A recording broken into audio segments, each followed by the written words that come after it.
Boker Tov à tous. Merci David pour cette belle chanson de Omri Sabah, appris à Assour. Nous voici ensemble ce matin pour un nouvel épisode de Un jour notre histoire. Nous intéressons ce 22 juin à l'affaire Kastner, qui est un des procès les plus houleux de l'histoire de l'État d'Israël, surtout de l'histoire du début des années de l'État d'Israël.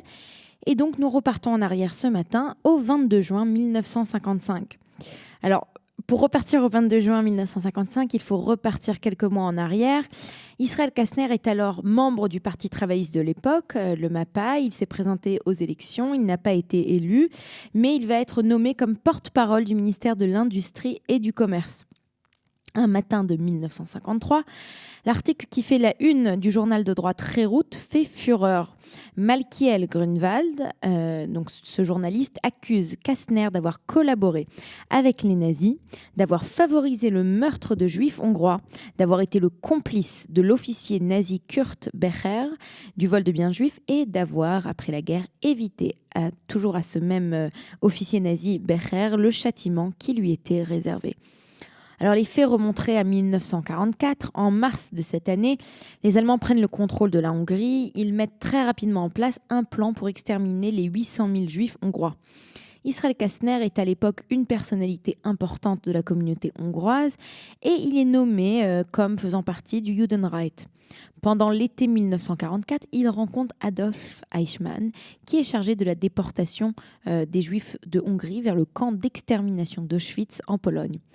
Kastner et le comité d'assistance qu'il représente veulent aboutir à un échange d'1 million de juifs contre 10 000 camions de marchandises. Les Britanniques sont censés fournir cette marchandise à l'agence juive qui, elle, la transmettrait à l'armée allemande. Mais au final, cela ne va pas aboutir car les Alliés refusent ce chantage et cette coopération. Un autre accord est alors trouvé pour sauver 1685 juifs, moyennant le versement d'une somme de $1 000 par personne sauvée. La plupart des passagers ne peuvent pas se procurer une telle somme, alors Kastner met aux enchères 150 places pour que des juifs fortunés payent et de cette façon pour pouvoir payer les places pour les autres.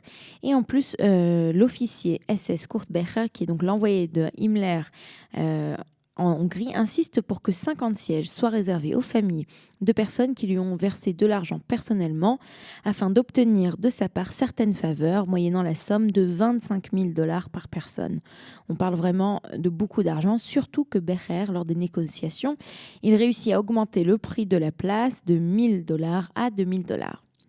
Le 30 juin 1944, le train avec tous ces juifs part de Budapest, mais contrairement à la parole donnée à Kastner, il est dirigé vers le camp de Bergen-Belsen, où il arrive le 9 juillet avec ses 1684 juifs à bord. Les passagers sont gardés pendant plusieurs semaines dans une section spéciale du camp de concentration. En août, 318 enfants sont admis à partir pour la Suisse, qui est resté un pays neutre pendant toute la guerre. Et en décembre 1944, le reste des passagers, à quelques exceptions près, sont autorisés à partir pour la Suisse dans le même train. Les passagers du train Kastner sont accueillis en Suisse, au Kau-Palace, un palace en déshérence situé au-dessus de Montreux, qui avait accueilli jusqu'à là surtout des aviateurs anglais et américains évadés de camps de prisonniers. Parmi les passagers se trouve le rabbin Joël Teitelbaum de la célèbre dynastie chassidique de Satmer, ainsi que sa cour, quelques leaders du mouvement orthodoxe et néologue, le mouvement néologue étant le mouvement des Juifs de Hongrie, et des réfugiés polonais et slovaques et des militants sionistes. Ce qui dérange surtout dans cette histoire, en fait, il y a plusieurs raisons. Les raisons sont multiples. D'abord, le fait que Kastner ait rencontré à plusieurs reprises Eichmann, en particulier, c'est quelque chose qui gêne la communauté juive hongroise. Le second point, c'est que Kastner, il va participer personnellement à établir cette liste de ceux qui seront autorisés à quitter la Hongrie par train. Souvent, on parle de parents, d'amis personnels de Kastner, de responsables sionistes ou communautaires, et de juifs hongrois fortunés qui payent pour les moins riches.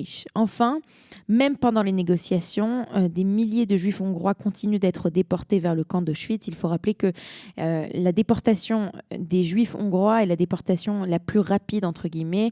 Les Allemands ont réussi un tour de force à déporter très très rapidement et à gazer 600 000 juifs hongrois en les envoyant vers Auschwitz en quelques mois. Alors que la plupart des Juifs sauvés par Kastner le considèrent comme un héros qui aurait risqué sa vie en négociant avec Eichmann, d'autres l'appellent un collaborateur pour avoir justement négocié avec ce même Eichmann. Quand l'affaire est dévoilée par Malkiel Grunwald, dont nous avons parlé un peu plus tôt, le procureur et le ministre de la Justice de l'époque, Chaim Cohen, décident qu'il y a deux possibilités. Il est obligé, ou bien les accusations de Grunwald sont fausses et doivent faire l'objet de réparation lors d'un procès en diffamation, ou bien elles sont vraies et à ce moment-là, Kastner doit démissionner. Le nouvel État d'Israël ne pouvant se permettre qu'un homme sur lequel pèserait un soupçon sérieux de collaboration avec les nazis soit investi de fonctions officielles. Grunwald est poursuivi en justice pour diffamation par le gouvernement, qui est un gouvernement de centre-gauche, pour le compte de Kastner. Grunwald, lui, prend pour défense Shmuel Tamir, cet avocat qui deviendra ministre de la Justice en 1977, fait du procès en calomnie contre son client, un procès politique contre Kastner et par ricochet contre le Parti travailliste, lui faisant partie du mouvement révisionniste. Dans ce procès, ce sont deux visions qui s'affrontent, le pragmatisme ou bien l'intransigeance en matière d'intégralité morale. Ce 22 juin 1955, après 2 ans de procès, le juge Binyamin Halevi acquitte Grunwald de calomnie. Lors de son verdict, il prononcera le paragraphe devenu depuis lors très célèbre. Le parrainage nazi de Kastner et leur accord pour lui laisser sauver 600 juifs importants faisaient partie du plan d'extermination des juifs. Kastner avait une chance d'en ajouter quelques-uns à ce nombre. La tentation l'a séduit. L'opportunité de sauver des gens importants lui plaisait énormément. Il considérait le sauvetage des Juifs les plus importants comme un grand succès personnel et un succès pour le sionisme. C'était un succès qui justifierait aussi sa conduite, ses négociations politiques avec les nazis et le parrainage nazi de son comité. Quand Kastner recevait son cadeau des nazis, Kastner vendait son âme au diable allemand. Alors cette phrase « Kastner vendait son âme au diable allemand » va résonner pendant très longtemps dans l'histoire israélienne, mais surtout la fin de l'histoire de Kastner est tragique puisqu'en mars 1957, il est assassiné dans la rue, alors que quelques mois plus tard, un nouveau procès qui est donc à ce moment-là en cours va l'acquitter et finalement à titre posthume, il va finalement l'acquitter à titre posthume des charges dont il était accusé. Et jusqu'à aujourd'hui, il reste un personnage très contesté dans le paysage israélien. Il y a quelques années, la municipalité de Tel Aviv avait voulu appeler une rue à son nom. Et bien entendu, ça a fusé dans tous les sens. Les gens n'étaient pas d'accord. Et il faut dire quand même qu'aujourd'hui, il a une représentation à la Knesset, puisque sa petite fille, Merav Michaeli, est députée travailliste à la Knesset. Et elle le répète toujours qu'elle est la petite fille de Israël Kastner qui, à ses yeux, a réussi à sauver 1684 juifs de la fournaise nazie. Voilà, c'était l'histoire du procès Kastner. Je vous retrouve demain. Au revoir et bonne journée.